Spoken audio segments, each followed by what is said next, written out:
I was gonna regret my decision had I not bought this specific car. Reason being that I've driven it to Johannesburg, I've driven it to a vendor at my home.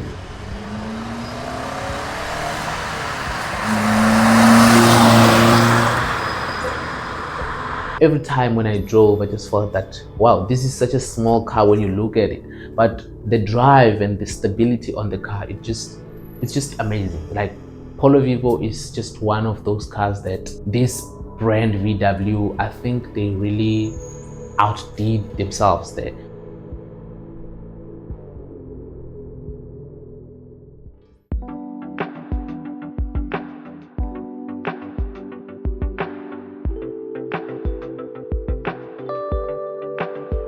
Before I kickstart with this video, I just want to say thank you to everyone who have watched my video where I announced that I bought my first car. I think that is the video that has the most views on this channel so far. So thank you to everyone who participated. Thank you for everybody who subscribed to our channel through that video, because I saw I gained a lot of subscribers through that video. So if you have watched that video but you haven't subscribed, or you have not watched it, go watch it and click that subscribe button so that you can help us to grow, and this will become one of the greatest channels ever. I believe so.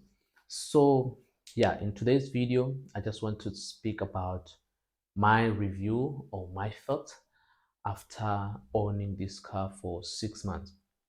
So just to give you a little background of how I bought the car. This was towards the end of August actually, not towards the end of August, but August, end of August. So I just decided that I needed a car, and then I had already started doing some research, to the whole year of 2025, from January until the time when I bought the car. I was doing research about the things that I need to be careful of before I buy a car, the things that I need to look out for, the tips on how to negotiate and all this stuff. So yeah, around May, I opened a young professionals account with one of the uh, banks in South Africa. I'm not going to disclose the name of the bank, but I opened the young professionals account. And the reason why I opened that young professionals account is because it gives you the benefit of getting a preferential interest rate when you go to buy a car or when you go to buy a house as a young professional. So the requirements is that you need to have a degree. Uh, some banks they have they want people who have certain degrees and all that, but yeah, one of the requirements is that you need to have a bachelor's degree so that you can have access to get that account. I opened that young professionals account, and when it was time for me to go buy the car, I sent an email to my banker to tell him that I want to buy a car. Where do I start? What is the process on how to buy this car? And he advised me, he told me that the only thing that we need from you, you need to go to the dealership and get the quote. Ask for the quote, nothing else. Don't tell them to do any application for you for finance. Don't tell them to do anything else. All that you need is for you to get the quote to the dealership, and then after you get the quote of the car that you want, you will send it back to us with the other documents that we need, right? And from there, I did that. I think I went to about five, if not more, dealerships, trying to get the car that I wanted. So cars like Suzuki Baleno was my option. A TSI, Polo TSI was my option, as well as the Toyota Starlet was also my option. But then after going to the first VW dealership and saw the Polo Vivo, I just fell in love with it. And I was like, okay, I need to wrap up my mind around this. This is the car that I want, but now I have to focus on getting the best deal from the best dealership. So yeah, went to the first dealership, tried to negotiate the amount. Initially, I didn't really know the differences between these Polo Vivos, the Polo Vivo base model, the Vivo Life, the Vivo Style, and the GT. I didn't know. So the first code that the first code that I got was for the Polo VIVO base model that comes with that about 55, even or 57 kilowatts of power. It's a very base model. And because I didn't know, that code didn't even have a maintenance plan. So got the code. I thought I had a better deal because I had negotiated it from that car is 273. It was retailing at 273,000 in 2025, and I negotiated it to 250,000. So I was excited that okay, well, I mean I'm getting this car cheaper and all that. But then when I came back, I realized oh actually there is no maintenance plan on this car, and it's a base model, 55 kilowatts. I'm like okay, I call one of my friends, and then he advised me to go and do thorough investigation, do go to more dealerships so that I can try and get the better deal as possible. So I did that. I went to different dealerships, and the second time when I was visiting the dealerships, now I had a little bit more knowledge on how to buy a car. So now I knew what I wanted. I didn't want the base model, rather I wanted the Polo Vivo Life, because the Vivo Life is like it offers you more power, 63 kilowatts, and yeah, it's like the middle spec between the base model and then the top spec of the Polo Vivos. So I said that's what I want because it was within my price range. So I did that, and then to fast forward the whole process of me buying the car, because I just want to give you the background. um, the car that I bought is a Polo Vivo Life. It was retailing at 295,000 in 2025, and I negotiated it to 263,000. All I needed from the dealership was the code, so I got the code, sent it back to my banker, and then my banker did the whole negotiating process with the bank, with the finance department, and then they offered me the finance contract. So the first finance contract, because they promise that when you have a young professionals account, they give you a preferential rate of up to -1% interest rate. So the first contract that they sent me, it did not include that -1%. Rather, it included only -0.25%. So I sent an email back to them to say, why am I only getting -0.25 from my interest rate? Because the promise was that if I'm buying a brand new car, I get up to -1% interest rate. So if your interest rate is 10.5, I think it was 10.5 when I bought my car, or 10.25, I can't really remember. So it was supposed to be 9 point, you know, 9.025, I think, 9.25. Yeah, but it was supposed to be prime -1%. So I sent an email, and then after 5 minutes, they responded. They responded to me with a new contract.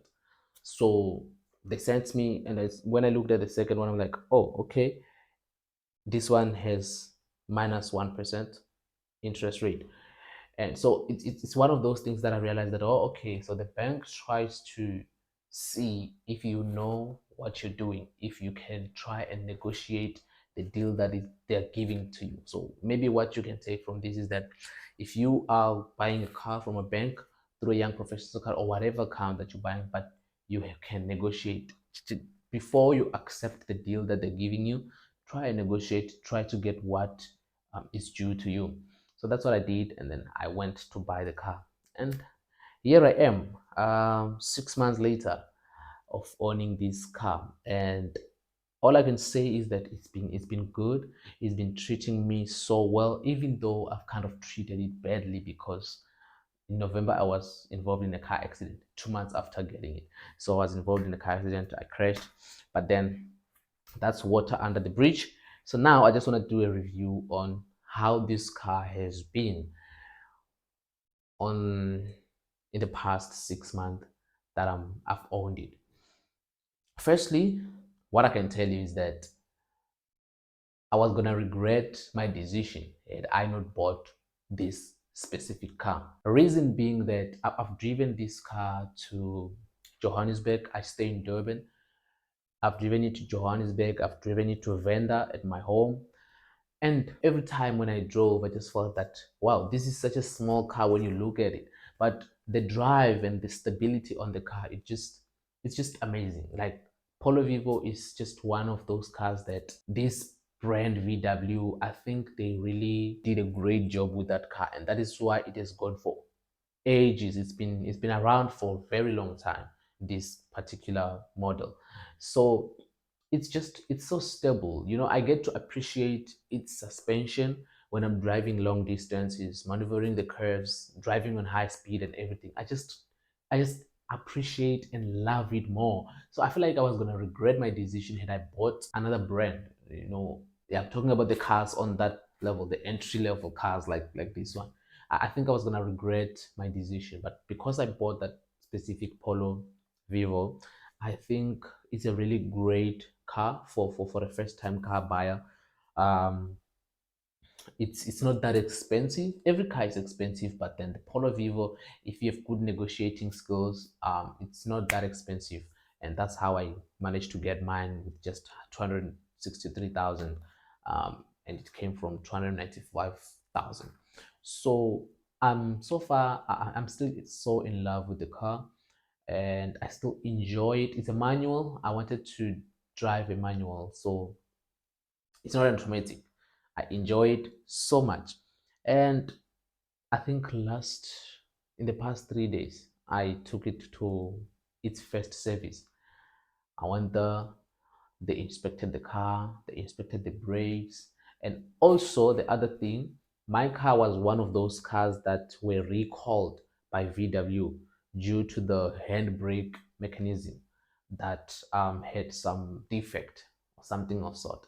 So when I took it to service 3 days ago, they inspected the car and they also changed the handbrake mechanism. And my car didn't have an issue. I never had an experience where I put the handbrake on, but then the car was not, standing still.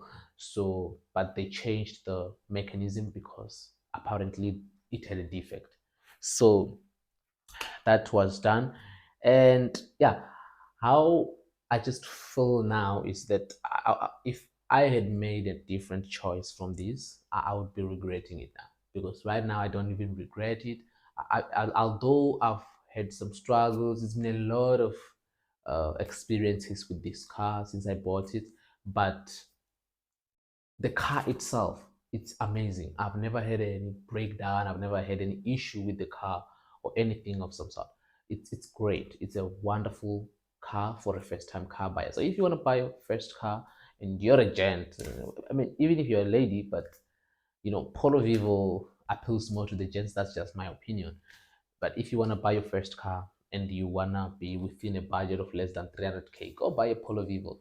It's a very nice car. The other brands, you can if you want, but myself, I think I was going to regret it had I bought any other brand. So right now, I just want to take you through the cost of ownership. So I'm going to round up all these payments that I make every month towards my vehicle. So the first one, obvious, is the finance. I didn't buy the car cash. I'm still juggling through it. I'm still trying to get there where I can buy a car cash, and hopefully and believing that it's going to be possible for me to get to that point to buy a car cash. I know it's going to happen. So I'm financing this car. Retail price was 260,000, and I got preferential interest rate of -1%. So right now, I think we are sitting at 10.25 prime lending rate. I mean, yeah, the interest rate is 10.25. So my interest rate is 9.25 because it's supposed to be -1% on the prime lending rate. So at the moment, I'm paying just about 5,000, less than 5,000 for my installment for the Polo Vivo 2025 model. Bought it brand new, straight from the box.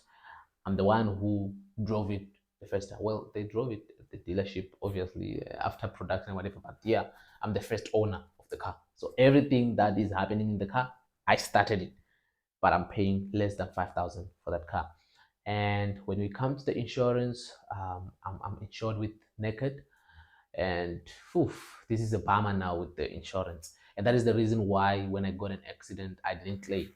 I just paid it cash, and paid the other guy's car cash as well. It was a little bit of a strain, but we have yeah, yeah, it's fine. It's fine. It is passed. So my insurance, I have an excess of 15,000, and my monthly premiums is 1.5. So it's, if you're adding it up, it's 5,000 plus 1.5, that's 6,500 already. 6,500 already. And the other thing is the tracker, 200. So that's like 6,700 now. Apart from that, there is petrol. Now, the petrol issue, I'm not going to base it on the current situation in South Africa because we experienced this spike in the petrol prices and all that. But I'm going to base it on the way how it was ever since I bought the car until, beginning, until end of March. So I spend roughly about 2,500 on petrol every month. And that is because I drive a lot. Every chance I get, I will drive. I will drive without knowing where I'm going. I just decide that I'm going for a drive. So I drive a lot. It's a very fuel efficient car. So I can survive with 1.5 petrol a month. But because I drive a lot, so I spend about like 2.5. So if you're adding 2.5 plus 6,700, let's quickly do the math. So 6,000 plus 2,000, how much is that? 8,000. So that's like 9,200 rand. So the total cost of ownership for this vehicle on a month to month basis for me is 9,200. Not too bad because that's inclusive of everything. I mean, there are people who are paying 9,000, 10,000 for just an installment, just a car installment. That's all, without petrol, finance, or other things. So that's roughly the cost of ownership of my vehicle. And my view on it, I think, is fair. Um, for a first car, I think it's fair, and the fact that my insurance premiums are a slightly bit higher, as well as my excess, because my license is new. I bought my car after getting my license 2 weeks prior, so I understand. So yeah, that is just my roughly review of owning this Polo Vivo for over 6 months. And my summary on it is that if you are looking to buy a car that will be reliable, a car that you will not have too much headache, well, obviously you have to be someone who is vigilant, and you will be willing to not drive late most of the time because it's a Polo Vivo, it's a high risk car to theft and all that. But apart from the theft and whatever, if you want a car that is reliable, a car that you will not always have stress, a car that you want to keep for long, maybe for more than a decade, 15 years or something like that, go buy a Polo Vivo.